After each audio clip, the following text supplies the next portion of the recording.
Tonight marks the 190th meeting between the two. Can Jay Cutler escape Clay Matthews? Can Eddie Lacy wear down the monsters in the Midway? This is your official Packers station, NBC 26 Packers pregame show. Thank you for joining us tonight. We're about 2.5 hours to kick off between the Packers and the rival Bears. We have full coverage ahead of the game with NBC 26's Dan Koob live from inside Lambeau Field right here on your official Packers station. Plus, we'll be joined by your hosts from inside Lambeau, Justin Hull and Bill Schrader, with complete pregame analysis from inside the atrium. And NBC 26's Holly Baker and John Mina will be talking with tailgaters as the rivalry between fans heats up ahead of this Sunday night showdown. And here's a live look at Highway 172 and 41 in Ashwaubenon, where this morning's snow is moved out, but there is more on the way. NBC 26 Chief Meteorologist Cameron Moreland joins us now with a look at tonight's storm alert. Cameron? Stacey, a major snowstorm is making its way towards northeast Wisconsin. We've got winter storm warnings here for Marinette County, northern Oconto County, and Langlade County. Underneath that warning area, 12 to 18 inches of snow is likely with locally higher amounts. Stacey? NBC 26's Dan Koob joins us from the field to bring you complete coverage of tonight's matchup between the Packers and Bears. He joins us now live with a game preview. Dan? Stacey, Green Bay has a real opportunity to dump the Bears further down in the NFC North standings tonight. They themselves are 5-3 and have scored touchdowns on their opening possessions in 4 of 5 consecutive games, or not consecutive, 4 or 5 games actually. 2 have gone to Jordy Nelson, 1 to Randall Cobb, 1 to Eddie Lacy. The one that was a 2-yard touchdown plunge that ended up starting the streak and also sent the Packers on their way. The Packers also entering this game first of 4 of 5 games at home, which bodes well for potential playoff positioning because the Packers have the second best home winning percentage dating back to 2009, winning 82% of their contests here at Lambeau Field. Stacey, let's go back to you. All right, thank you, Dan. We're joined now by your host from inside Lambeau, Justin Hull, and former Packers wide receiver Bill Schrader. They're live inside the atrium tonight. Guys, what can we look forward to from each side of the ball tonight? We've seen a lot of Bear fans and Packer fans here, so it should be a pretty good crowd. As for on the field, take us through Green Bay, Bill, and a couple of keys to victory tonight. I'll tell you the biggest thing we've been talking about week in and week out, we got to get Eddie Lacy the ball, and we got to get him more than 20 attempts this time around. We also got to make sure that we stop this running game because last time that the Bears came into town, 235 yards were ripped up against us. Yeah, the Packers are last in the league in rush defense. On the Bears side of things, Jay Cutler's probably the player to watch in this one. In their 3 wins this year, just 1 turnover. In their 5 losses, 11. As Jay goes, so do the Bears. Packers and Bears, the NFL's oldest rivalry, always a good one. One other note, too, good news for the Packers, 7-1 all time under head coach Mike McCarthy coming off a bye. Stacey? All right, thanks, guys. We'll check back in with you a little bit later. Now, even though the snow has stopped falling, it's still going to be a chilly game for fans at Lambeau. Chief Meteorologist Cameron Moreland joins us again with a look at your game time forecast. Cameron? Stacey, this will be the coldest game so far this season. Right now at Lambeau, it is 36 degrees with west winds at around 5 to 10 miles per hour. Tailgating temperatures once again basically in the mid-30s. Look for a kickoff temp right around 34 or 35 degrees. By the fourth quarter, partly to mostly cloudy skies, temperatures will be in the lower to mid-30s. Stacey? Fans have been preparing all day to make sure they stay warm during tonight's game. NBC 26's Raquel Lamel has more on what Packer backers plan to do to brave the temperatures tonight. Stacey, fans say they are still excited to see the Packers play here at Lambeau Field despite the cold. They're saying they'll just add layers and tough it out here at Lambeau Field. Excitement is in the air in Titletown, and no one may be more excited than 16-year-old Jamie Archie of St. Louis, Missouri, backing the Pack for the first of what will be many cold games in the frozen tundra. Now, many fans say they plan to drink and huddle together to stay warm, saying they'll be too busy cheering to even feel the cold. In Green Bay, Raquel Lamel, NBC 26. The Packers Pro Shop says cold games like this bring in a lot of money for the store as people pick up those last-minute gloves, hats, and hand warmers. Now, fans at Lambeau Field have probably noticed their cell phones were lagging on game days. Now, Lambeau leaders are hoping that some new improvements will change that. NBC 26's Holly Baker is live at the stadium tonight with more. Holly? And Stacy, on a crowded game day, there can be around 80,000 people huddled together here at Lambeau Field. And all that traffic was making it hard for people to use their cell phones. That is until now. Frank Karlstrom is from New York, sharing photos of his visit to Green Bay with a smartphone, no matter where you are in the stadium. Now, what's next for Lambeau Field is to get Wi-Fi. The goal is to be Wi-Fi accessible by the start of the 2015 season. Live at Lambeau Field, Holly Baker, NBC 26. Good news for all of us fans. Thanks, Holly. Fans heading over to Lambeau tonight are going to see some heavy machinery near the stadium. Crews are working to tear down newly purchased buildings along Lombardi Avenue. The good news, though, stadium leaders say the demolition won't reduce parking for fans in the stadium district. You can follow NBC 26 on air and online throughout tonight's game. Just follow us on Twitter and Facebook and post your tailgating and pictures from the stadium to our Facebook page. And be sure to check out NBC26.com for everything game day related. In other news, newly re-elected Governor Scott Walker appeared on Meet the Press today. The Republican laid out the reasons he won re-election in a state that has been traditionally Democratic. And adding to the 2016 presidential run rumors, Walker explained why he thinks a governor is better suited to be president rather than a member of Congress. Then it sounds like you believe a governor, not a member of Congress, should be the Republican nominee. Paul Rand may be the only exception to that rule, but overall, I believe governors make much better presidents than members of Congress. Governor Walker plans to be in De Pere tomorrow for a post office dedication ceremony for fallen soldier Corporal Justin Ross. With snow moving in a little early this year and a larger storm on the way tomorrow, road crews in Appleton are preparing the city's streets to help keep drivers safe. Crews spent today pre-salting problem areas like hills and bridges to help avoid ice buildup early on in the season. Still to come on your Packers pregame show, John Mino is mingling with tailgaters tonight outside Lambeau Field. He'll bring us some fan flavor coming up.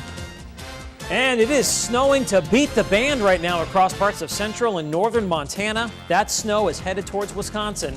I'll have a complete look at your 10-day forecast coming up next.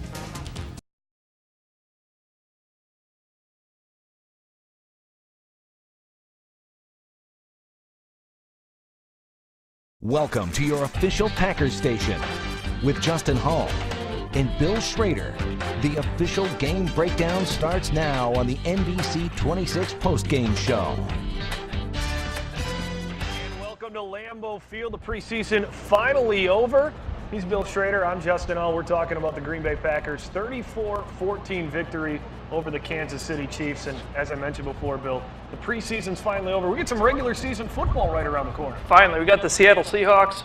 Can't wait for that to start. Well, let's take a look at tonight's action. I mentioned 34-14, a lot of Green Bay Packer touchdowns. We pick it up in quarter number one. Matt Flynn getting the start here tonight, and he finds Devontae Adams 22 yards over the middle. A real great play to start, the scoring. Miles White, the exclamation point on the preseason, getting the Packers to 34, and that's how the scoring ended.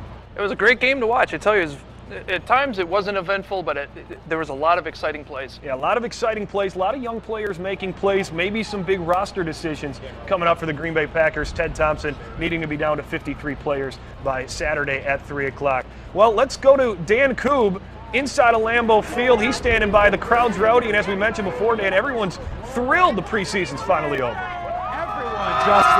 Everyone is thrilled the preseason's over, but these fans are still here. Packers fever, preseason style. We have a great show lined up for you tonight. You just can't fake that sort of enthusiasm, Justin and Bill. Hey, great show lined up tonight. We're going to hear from head coach Mike McCarthy coming up in just a little bit. I'm going to throw it back to you guys for now, but we have a great show lined up. Make sure you stay tuned. We looked at some of the highlights, Bill. Let's take a look at some plays that stood out to us throughout the night, and we're going to start with the quarterback play because that quarterback competition behind Aaron Rodgers really heating up. Matt Flynn, Scott Tolzien, I think each doing some good things. Flynn got the start, as we mentioned before, and a couple of nice scoring drives there in the first quarter. And I think each of those guys brings something different to the table, and it's a really interesting decision that the Packers are going to have to make. Do they keep two? Do they keep three? Or are we looking at both of those guys on there? Who's the backup? I mean, so many different ways this can go. That's the question of the year. Are we keeping two or three quarterbacks? I think we'll talk about it, but I'm going with Tolzien. He's a Wisconsin guy. I really think he's played himself into that position. And another standout player too, Jaron Elliott.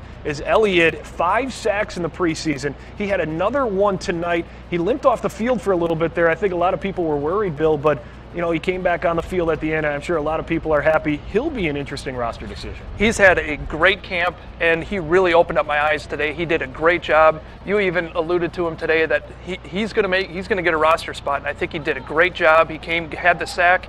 Again, yes, he got injured, he came back, and he made some more plays. And a couple of running backs, too, impressive tonight, looking at James Starks as well as Ladarius Perkins. This is a tough decision that these guys are going to have to make this year. I really think that Starks secured the position that he has, but a lot of these other guys, I don't know what to say. I'm glad I'm not in that position to make this call. Yeah, Perkins could be an eventual roster or practice squad player if he's able to clear waivers and the Packers are able to put him there. So Adrian Hubbard had a nice game. He had a sack there at the end. And how about Jeff Janis in the return game? He had that long return at the end. I'm just kind of waiting for something to happen with the returns. And Janis was able to break that one. And it was, it was good to see. Good to see for the 7th round pick from the small school. I'm sure you enjoy seeing that from him. I've got his back. Being a 6th round pick, I'm coming from lacrosse. I really hope he has a chance to make this team. I think he solidified his spot. He's a great player. He's got a lot of potential. And working with a guy like Scott Tolzien, who I think is a great leader on this team, can really help him. Well, we heard from Dan Koob in Lambeau Field. Let's go to the atrium. Alex Hagan standing by with some more fan reaction. A lot of fans coming and going here in the atrium. I'm actually joined by Gary Podesky. He's from La Crosse. And Gary, I understand you've been coming to games since 1968? 1968 was my first game right after the Ice Bowl. If they get rid of one or the other, I just don't know how I can go into this year with just 2. Well, guys, that's all we have for right now. We'll see you back later. We'll have more fan reaction coming up later in the show. All right, thanks, Alex. And now we go back inside Lambeau, live at the podium, head coach Mike McCarthy. Very hopeful of the 75 men on our roster, but all 63 of our opportunities come from that. This is really kind of a normal process that you go through every year in the NFL. Thank you. Those roster cutdowns are made this weekend. When we return here on your official Packer station, we'll talk about those cuts and a few players Bill and I have our eye on heading into the weekend. More coming up here from Lambeau Field.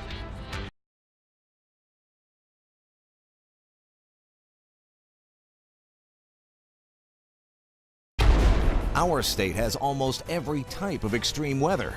Chief Meteorologist Cameron Moreland with Brian Niznansky and Michael Fish will spend the next half hour on ways to stay safe while telling you all about Wisconsin's wicked skies. Good evening, everyone, and welcome to Wisconsin's Wicked Skies. I'm NBC 26 Chief Meteorologist Cameron Moreland. And I'm Brian Niznansky. And I'm Michael Fish. Thanks a lot for joining us. This week is Tornado and Severe Weather Awareness Week, and even though most people around the country think about cold and snow when it comes to northeast Wisconsin, that's only 9 months out of the year. Yeah, during the other 3 months, we get our fair share of severe thunderstorms that can really pack a punch. Now, in the last 2 decades, the strongest tornado and the most expensive tornadoes happened right here in northeast Wisconsin. Although Wisconsin is known for its winters, we do get tornadoes. In 2013, 16 tornadoes ripped across the state. 9 of those were in the NBC 26 viewing area, and most came on one night in early August. Shortly after midnight on August 7th, a destructive line of thunderstorms ripped across the heart of the Fox Valley. The storms produced hurricane-force winds and a confirmed 6 tornadoes. Hundreds of buildings were damaged and thousands of trees were uprooted. And although there were injuries, amazingly, no one was killed. Now, if all the conditions appear to be coming together to produce tornadoes, the Storm Prediction Center will issue a tornado watch. A tornado watch covers hundreds of square miles and is typically in effect for 3 to 6 hours. A tornado watch means that conditions are favorable for tornado development. You can go about your normal activities, just keep an eye on the sky and be prepared to take action if a tornado warning is issued. Now, if a tornado warning is issued, a tornado warning means a tornado is imminent. Either it has been spotted or indicated by Doppler radar. A tornado warning covers a much smaller area than a watch and usually about the size of a county or less, and is issued by the local National Weather Service office. In our case, Green Bay, Milwaukee, or Marquette, Michigan. If a tornado warning is issued for your location, you need to know what to do in a clear and concise manner to protect you and the ones you love. And remember, you don't need a tornado warning to get a tornado. Now you have the EF scale when it comes to tornadoes. This is again the scale of how you rate the intensity of tornadoes, going from EF0 to EF5. Now again, the EF0 the lightest, and the EF5 again the most damaging of the tornadoes. Now the EF0s, EF1s, these are most of your tornadoes, very weak tornadoes. You know, they break down branches, tree limbs, shingles off of roofs, mobile homes may be overturned.